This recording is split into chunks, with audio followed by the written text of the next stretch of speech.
Hello everyone, I hope you're doing well. This is Joy. It's a pleasure to have you here. And today we are going to be starting by checking these sweet potatoes. They've been here for 3 months and I'm just checking to see the growth. They are the white sweet potatoes, white on the outside and also inside they're supposed to be white. It's my first time growing them, but I'll be back to show you when I'm harvesting. Usually they're supposed to take 3 months, but we've been having like up and down with our weather. Sometimes it's hot, sometimes it's cold, and I know that can sometimes affect the development of the plants. So just checking to see, but I'm going to be harvesting very, very soon.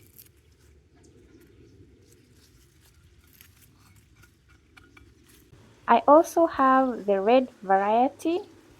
And one tip to check sweet potatoes is where there is cracks. As you can see, we have a sweet potato right underneath the cracks where the soil has cracked. This is the red ones, but inside they are white. Also, I think they are a bit bigger than the white ones. We are going to allow them to grow for a bit and then we will do our harvesting. I decided to space sunflowers further from each other because they grow so tall, and I think it was a good idea to put sweet potatoes in between the sunflowers. As you can see, I have some that are ready for harvesting or giving to my chicken, and I've been covering them up because otherwise the birds will eat all of them. They have no mercy when it comes to sunflowers. Like literally they would eat all of them and you will have nothing. They seem to be doing really well and these things seem to be working. You know, when you go to the market and buy your vegetables, they usually give you the red things and they're the ones I'm using. Take a look. There is no sunflower seeds on this one, courtesy of the birds. But I had left it intentionally. They don't even wait for them to dry before they finish.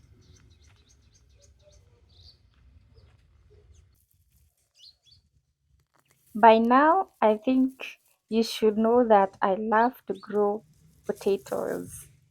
Irish potatoes or waru in Kenya is one of the things that I like to grow because we use them a lot. We use them a lot for stews, mashed potatoes. Sometimes we do roast potatoes. Sometimes we have like a lot of foods that we can cook with potatoes.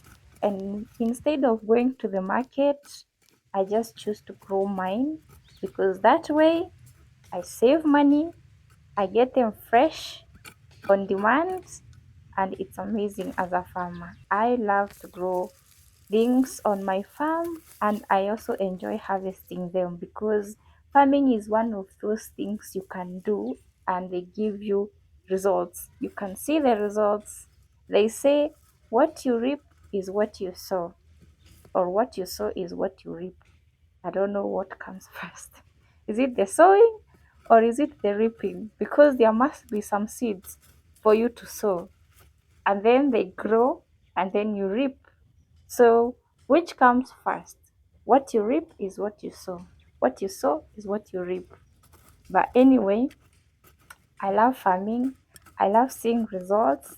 I love days like this where I can just come and harvest my own vegetables, fruits. I don't need to go to the markets, but sometimes I'm very curious about what is new in the market. Or sometimes you find there's some seeds or seedlings that I will need from the market. That's the only time when I visit the market. But to buy food for my house, unless they shop things like rice, flour, those that I cannot really grow in the farm. But I assure you, if there was a way for me to grow them, I would not hesitate. This variety of potatoes is called Nderashiana or Nderamwana. It's an Irish potato, and I love to grow it because it is very resistant to weather changes. I know there's other varieties like Shangi, which I tried a couple of times. It never really worked well for me. I ended up using a lot of sprays. I ended up being disappointed. Maybe it is the area that I come from that could be not going well with those varieties, or maybe there was something to do with the soil, or maybe the climate. But these ones, I find they do so well in my area. I've heard it from a couple of people and I'm confident about it. Potatoes are very sensitive to weather changes, in that if it rains too much, you're risking losing your plants. If there's too much sun and then you water them so much they get shock, and then you lose the plants. But this variety, I have found it withstanding everything. I come from a place where it is cold in the evenings, in the night, and in the morning, but then during the day there is very hot sun, like hot, hot sun. In fact, I don't even water during the day. Most of the times, I water in the morning and in the evenings, because if I water in the day, I'm risking shock for my plants.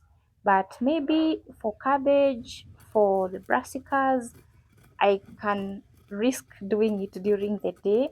But the rest, potatoes and most of other vegetables, I water in the morning and in the evening.